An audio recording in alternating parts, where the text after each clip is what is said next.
وَلَوْ أَنَّنَا نَزَّلْنَا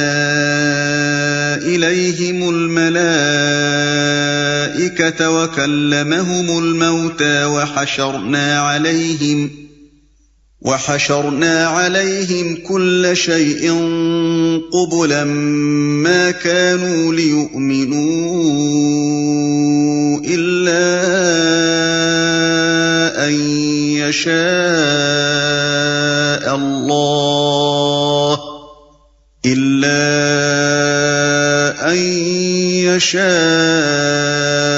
اللَّهُ وَلَكِنَّ أَكْثَرَهُمْ يَجْهَلُونَ۔ اگر ہم فرشتے بھی ان پر نازل کر دیتے اور مردے ان سے باتیں کرتے اور دنیا بھر کی چیزوں کو ہم ان کی آنکھوں کے سامنے جمع کر دیتے، تب بھی یہ ایمان لانے والے نہ تھے، الا یہ کہ مشیت الہی یہی ہو کہ وہ ایمان لائیں، مگر اکثر لوگ نادانی کی باتیں کرتے ہیں۔ الا یہ کہ مشیت الہی یہی ہو کہ وہ ایمان لائیں، یعنی یہ لوگ اپنے اختیار و انتخاب سے تو حق کو باطل کے مقابلے میں ترجیح دے کر قبول کرنے والے ہیں نہیں۔ اب ان کے حق پرست بننے کی صرف ایک ہی صورت باقی ہے، اور وہ یہ کہ عمل تخلیق و تکوین سے جس طرح تمام بے اختیار مخلوقات کو حق پرست پیدا کیا گیا ہے، اسی طرح انہیں بھی بے اختیار کر کے جبلی و پیدائشی حق پرست بنا ڈالا جائے، مگر یہ اس حکمت کے خلاف ہے جس کے تحت اللہ نے انسان کو پیدا کیا ہے۔ لہذا تمہارا یہ توقع کرنا فضول ہے کہ اللہ تعالیٰ براہ راست اپنی تکوینی مداخلت سے ان کو مومن بنائے گا۔ وَكَذَلِكَ جَعَلْنَا لِكُلِّ نَبِيٍّ عَدُوًّا شَيَاطِينَ الْإِنسِ وَالْجِنِّ يُوحِي بَعْضُهُمْ إِلَى بَعْضٍ زُخْرُفَ الْقَوْلِ غُرُورًا وَلَوْ شَاءَ رَبُّكَ مَا فَعَلُوهُ فَذَرْهُمْ وَمَا يَفْتَرُونَ۔ اور ہم نے تو اسی طرح ہمیشہ شیطان انسانوں اور شیطان جنوں کو ہر نبی کا دشمن بنایا ہے، جو ایک دوسرے پر خوش آئند باتیں دھوکے اور فریب کے طور پر القاء کرتے رہے ہیں۔ اگر تمہارے رب کی مشیت یہ ہوتی کہ وہ ایسا نہ کریں تو وہ کبھی نہ کرتے، پس تم انہیں ان کے حال پر چھوڑ دو کہ اپنی افترا پردازیاں کرتے رہیں، جو ایک دوسرے پر خوش آئند باتیں دھوکے اور فریب کے طور پر القاء کرتے رہے ہیں۔ یعنی آج اگر شیاطین جن و انس متفق ہو کر تمہارے مقابلے میں ایڑی چوٹی کا زور لگا رہے ہیں تو گھبرانے کی کوئی بات نہیں۔ یہ کوئی نئی بات نہیں ہے جو تمہارے ہی ساتھ پیش آ رہی ہو، ہر زمانے میں ایسا ہی ہوتا آیا ہے کہ جب کوئی پیغمبر دنیا کو راہ راست دکھانے کے لیے اٹھا تو تمام شیطانی قوتیں اس کے مشن کو ناکام کرنے کے لیے کمر بستہ ہو گئیں۔ خوشائند باتوں سے مراد وہ تمام چالیں اور تدبیریں اور شکوک و شبہات و اعتراضات ہیں جن سے یہ لوگ عوام کو داعی حق اور اس کی دعوت کے خلاف بھڑکانے اور اکسانے کا کام لیتے ہیں۔ پھر ان سب باتوں کو بحیثیت مجموعی دھوکے اور فریب سے تعبیر کیا گیا ہے، کیونکہ حق سے لڑنے کے لیے جو ہتھیار بھی مخالفین حق استعمال کرتے ہیں وہ نہ صرف دوسروں کے لیے بلکہ خود ان کے لیے بھی حقیقت کے اعتبار سے محض ایک دھوکہ ہوتے ہیں، اگرچہ بظاہر وہ ان کو نہایت مفید اور کامیاب ہتھیار نظر آتے ہیں۔ اگر تمہارے رب کی مشیت یہ ہوتی کہ وہ ایسا نہ کریں تو وہ کبھی نہ کرتے۔ یہاں ہماری سابق تشریحات کے علاوہ یہ حقیقت بھی اچھی طرح ذہن نشین ہو جانی چاہیے کہ قرآن کی روح سے اللہ تعالیٰ کی مشیت اور اس کی رضا میں بہت بڑا فرق ہے، جس کو نظر انداز کر دینے سے بالعموم شدید غلط فہمیاں واقع ہوتی ہیں۔ کسی چیز کا اللہ کی مشیت اور اس کے اذن کے تحت رونما ہونا لازمی طور پر یہ معنی نہیں رکھتا کہ اللہ اس سے راضی بھی ہے اور اسے پسند بھی کرتا ہے۔ دنیا میں کوئی واقعہ کبھی صدور میں نہیں آتا جب تک اللہ اس کے صدور کا اذن نہ دے اور اپنی عظیم الشان اسکیم میں اس کے صدور کی گنجائش نہ نکالے اور اسباب کو اس حد تک مساعد نہ کر دے کہ وہ واقعہ صادر ہو سکے۔ کسی چور کی چوری، کسی قاتل کا قتل، کسی ظالم و مفسد کا ظلم و فساد اور کسی کافر و مشرک کا کفر و شرک اللہ کی مشیت کے بغیر ممکن نہیں ہے، اور اسی طرح کسی مومن اور کسی متقی انسان کا ایمان و تقوی بھی مشیت الہی کے بغیر محال ہے۔ دونوں قسم کے واقعات یکساں طور پر مشیت کے تحت رونما ہوتے ہیں، مگر پہلی قسم کے واقعات سے اللہ راضی نہیں ہے، اور اس کے برعکس دوسری قسم کے واقعات کو اس کی رضا اور اس کی پسندیدگی و محبوبیت کی سند حاصل ہے۔ اگرچہ آخر کار کسی خیر عظیم ہی کے لیے فرما روائے کائنات کی مشیت کام کر رہی ہے، لیکن اس خیر عظیم کے ظہور کا راستہ نور و ظلمت، خیر و شر اور صلاح و فساد کی مختلف قوتوں کے ایک دوسرے کے مقابلے میں نبرد آزما ہونے ہی سے صاف ہوتا ہے۔ اس لیے اپنی بزرگ تر مصلحتوں کی بنا پر وہ طاعت اور معصیت، ابراہیمیت اور نمرودیت، موسویت اور فرعونیت، آدمیت اور شیطنیت، دونوں کو اپنا اپنا کام کرنے کا موقع دیتا ہے۔ اس نے اپنی ذی اختیار مخلوق یعنی جن اور انسان کو خیر اور شر میں سے کسی ایک کا انتخاب کر لینے کی آزادی عطا کر دی ہے۔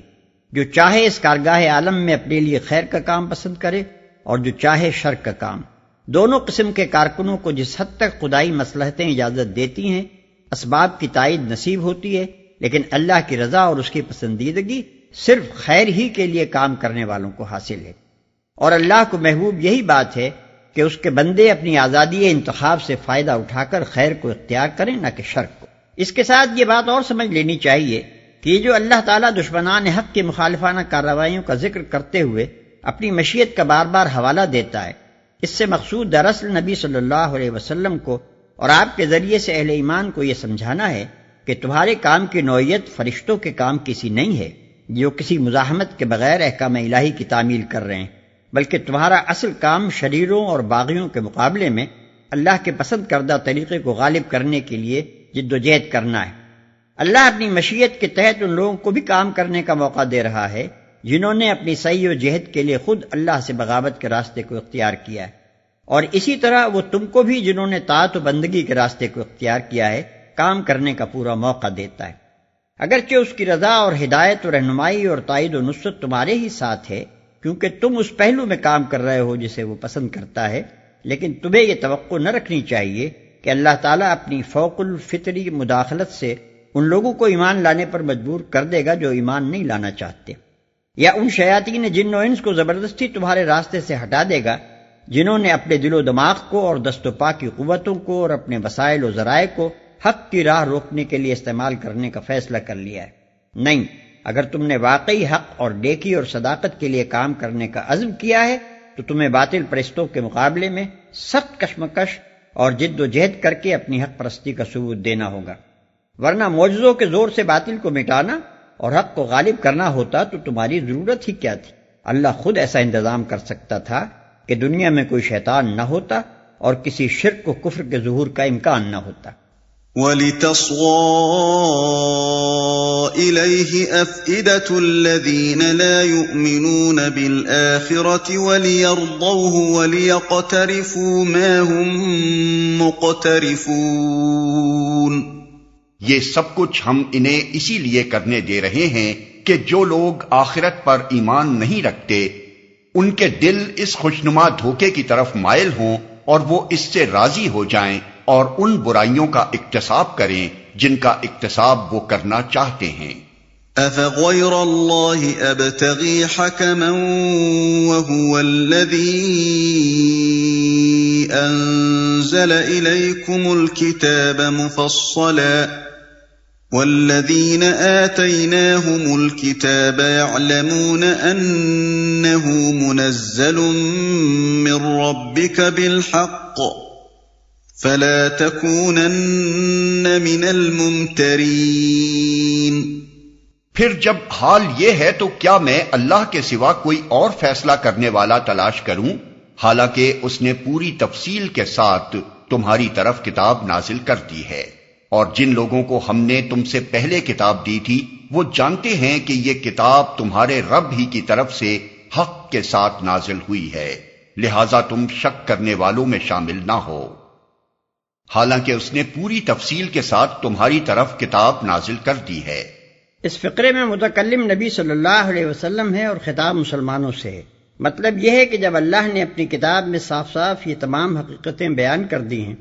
اور یہ بھی فیصلہ کر دیا ہے کہ فوق الفطری مداخلت کے بغیر حق پرستوں کو فطری طریقوں ہی سے غلبہ حق کی جد و جہد کرنی ہوگی، تو کیا اب میں اللہ کے سوا کوئی اور ایسا صاحب امر تلاش کروں جو اللہ کے اس فیصلے پر نظر ثانی کرے اور ایسا کوئی معجزہ بھیجے جس سے یہ لوگ ایمان لانے پر مجبور ہو جائیں؟ لہذا تم شک کرنے والوں میں شامل نہ ہو۔ یعنی یہ کوئی نئی بات نہیں ہے جو واقعات کی توجیہ میں آج گھڑی گئی ہو۔ تمام وہ لوگ جو کتب آسمانی کا علم رکھتے ہیں اور جنہیں انبیاء علیہ السلام کے مشن سے واقفیت حاصل ہے اس بات کی شہادت دیں گے کہ یہ جو کچھ قرآن میں بیان کیا جا رہا ہے ٹھیک ٹھیک امر حق ہے اور وہ ازلی و ابدی حقیقت ہے جس میں کبھی فرق نہیں آیا ہے۔ وَتَمَّتْ كَلِمَةُ رَبِّكَ صِدْقًا وَعَدْلًا لَا مُبَدِّلَ لِكَلِمَاتِهِ وَهُوَ السَّمِيعُ الْعَلِيمُ۔ تمہارے رب کی بات سچائی اور انصاف کے اعتبار سے کامل ہے، کوئی اس کے فرامین کو تبدیل کرنے والا نہیں ہے، اور وہ سب کچھ سنتا اور جانتا ہے۔ وَإِن تُطِعْ أَكْثَرَ مَن فِي الْأَرْضِ يُضِلُّوكَ عَن سَبِيلِ اللَّهِ إِن يَتَّبِعُونَ إِلَّا الظَّنَّ وَإِنْ هُمْ إِلَّا يَخْرُصُونَ۔ اور اے محمد، اگر تم ان لوگوں کی اکثریت کے کہنے پر چلو جو زمین میں بستے ہیں تو وہ تمہیں اللہ کے راستے سے بھٹکا دیں گے، وہ تو محض گمان پر چلتے اور قیاس آرائیاں کرتے ہیں۔ یعنی بیشتر لوگ جو دنیا میں بستے ہیں علم کے بجائے قیاس و گمان کی پیروی کر رہے ہیں، اور ان کے عقائد، تخیلات، فلسفے، اصول زندگی اور قوانین عمل سب کے سب قیاس آرائیوں پر مبنی ہیں۔ بخلاف اس کے اللہ کا راستہ یعنی دنیا میں زندگی بسر کرنے کا وہ طریقہ جو اللہ کی رضا کے مطابق ہے، لازماً صرف وہی ایک ہے جس کا علم اللہ نے خود دیا ہے، نہ کہ وہ جس کو لوگوں نے بطور خود اپنے قیاسات سے تجویز کر لیا ہے۔ لہذا کسی طالب حق کو یہ نہ دیکھنا چاہیے کہ دنیا کے بیشتر انسان کس راستے پر جا رہے ہیں، بلکہ اسے پوری ثابت قدمی کے ساتھ اس راہ پر چلنا چاہیے جو اللہ نے بتائی ہے، چاہے اس راستے پر چلنے کے لیے وہ دنیا میں اکیلا ہی رہ جائے۔ ان ربك هو اعلم من يضل عن سبيله وهو اعلم بالمهتدين۔ در حقیقت تمہارا رب زیادہ بہتر جانتا ہے کہ کون اس کے راستے سے ہٹا ہوا ہے اور کون سیدھی راہ پر ہے۔ فَكُلُوا مِمَّا ذُكِرَ اسْمُ اللَّهِ عَلَيْهِ إِن كُنتُم بِآيَاتِهِ مُؤْمِنِينَ۔ پھر اگر تم لوگ اللہ کی آیات پر ایمان رکھتے ہو تو جس جانور پر اللہ کا نام لیا گیا ہو اس کا گوشت کھاؤ۔ من جملہ ان غلط طریقوں کے جو اکثر اہل زمین نے بطور خود قیاس و گمان سے تجویز کر لیے اور جنہیں مذہبی حدود و قیود کی حیثیت حاصل ہو گئی، ایک وہ پابندیاں بھی ہیں جو کھانے پینے کی چیزوں میں مختلف قوموں کے درمیان پائی جاتی ہیں۔ بعض چیزوں کو لوگوں نے آپ ہی آپ حلال قرار دے لیا ہے حالانکہ اللہ کی نظر میں وہ حرام ہے، اور بعض چیزوں کو انہوں نے خود حرام ٹھہرا لیا ہے حالانکہ اللہ نے انہیں حلال کیا ہے۔ خصوصیت کے ساتھ سب سے زیادہ جاہلانہ بات جس پر پہلے بھی بعض گروہ مصر تھے اور آج بھی دنیا کے بعض گروہ مصر ہیں، وہ یہ ہے کہ اللہ کا نام لے کر جو جانور ذبح کیا جائے وہ تو ان کے نزدیک ناجائز ہے، اور اللہ کے نام کے بغیر جس سے ذبح کیا جائے وہ بالکل جائز ہے۔ اسی کی تردید کرتے ہوئے اللہ تعالیٰ یہاں مسلمانوں سے فرما رہا ہے کہ اگر تم حقیقت میں اللہ پر ایمان لائے ہو اور اس کے احکام کو مانتے ہو تو ان تمام اوہام اور تعصبات کو چھوڑ دو جو کفار و مشرکین میں پائے جاتے ہیں۔ ان سب پابندیوں کو توڑ دو جو خدا کی ہدایت سے بے نیاز ہو کر لوگوں نے خدایت کر رکھی ہیں۔ حرام صرف اسی چیز کو سمجھو جسے خدا نے حرام کیا ہے، اور حلال اسی کو ٹھہراؤ جس کو اللہ نے حلال قرار دیا ہے۔ وَمَا لَكُمْ أَلَّا تَأْكُلُوا مِمَّا ذُكِرَ اسْمُ اللَّهِ عَلَيْهِ وَقَدْ فَصَّلَ لَكُم مَّا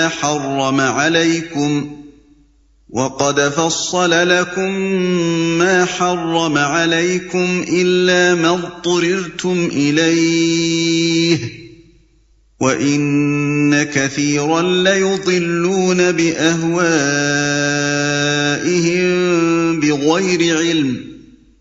إِنَّ رَبَّكَ هُوَ أَعْلَمُ بِالْمُعْتَدِينَ۔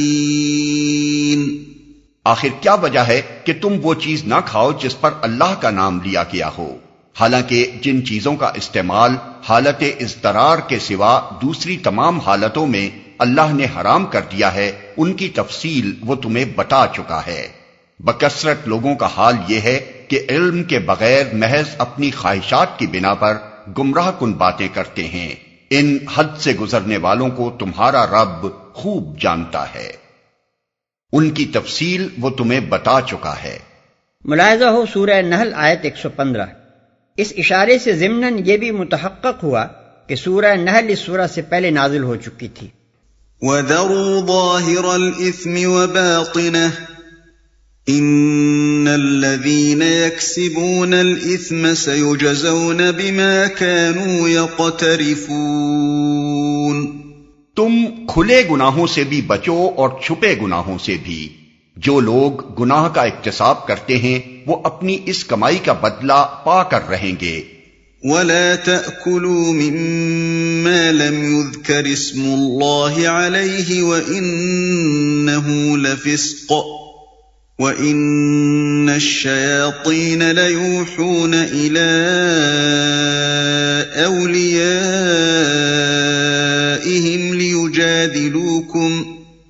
لِيُجَادِلُوكُمْ وَإِنْ أَطَعْتُمُوهُمْ إِنَّكُمْ لَمُشْرِكُونَ. اور جس جانور کو اللہ کا نام لے کر ذبح نہ کیا گیا ہو اس کا گوشت نہ کھاؤ، ایسا کرنا فسق ہے. شیاطین اپنے ساتھیوں کے دلوں میں شکوک و اعتراضات القاء کرتے ہیں تاکہ وہ تم سے جھگڑا کریں، لیکن اگر تم نے ان کی اطاعت قبول کر لی تو یقیناً تم مشرک ہو.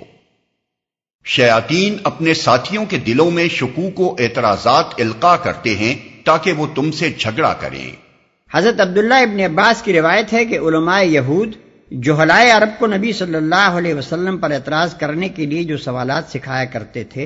ان میں سے ایک یہ بھی تھا کہ آخر یہ کیا معاملہ ہے کہ جسے خدا مارے وہ تو حرام ہو اور جسے ہم مارے وہ حلال ہو جائے. یہ ایک ادنا سا نمونہ ہے اس ٹیڑھی ذہنیت کا جو ان نام نہاد اہل کتاب میں پائی جاتی تھی. وہ اس قسم کے سوالات گھڑ گھڑ کر پیش کرتے تھے تاکہ عوام کے دلوں میں شبہات ڈالیں اور انہیں حق سے لڑنے کے لیے ہتھیار فراہم کر کے دیں. لیکن اگر تم نے ان کی اطاعت قبول کر لی تو یقیناً تم مشرک ہو. یعنی ایک طرف اللہ کی خدابندی کا اقرار کرنا اور دوسری طرف اللہ سے پھرے ہوئے لوگوں کے احکام پر چلنا اور ان کے مقرر کیے ہوئے طریقوں کی پابندی کرنا شرک ہے. توحید یہ ہے کہ زندگی سراسر اللہ کی اطاعت میں بسر ہو. اللہ کے ساتھ اگر دوسروں کو اعتقاداً مستقل بذات مطاع مان لیا جائے تو یہ اعتقادی شرک ہے، اور اگر عملاً ایسے لوگوں کی اطاعت کی جائے جو اللہ کی ہدایت سے بے نیاز ہو کر خود امر و نہی کے مختار بن گئے ہوں تو یہ عملی شرک ہے.